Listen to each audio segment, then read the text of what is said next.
তো এখনো ধরেন মানে বাড়ি ঘরে জল মানে উঠানের ভিতরে গেছে গা, মানে ঘরের ভিতরে এখন জল গেছে না।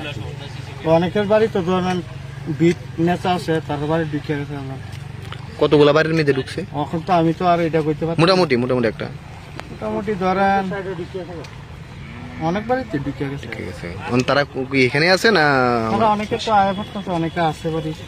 শিবিরে গেছেনি না সবাই এখানে? শিবির এখনো গেছে না মনে হয়। জল কি বৃদ্ধি হইতেছে না কমতেছে? জল বাড়তি আছে। বাড়তেছে। প্রশাসন থেকে কোনো ধরনের ব্যবস্থা নেওয়া হয়েছে না আপনারা? এখনো তো কোনো বস্তু দেওয়া হয়েছে না।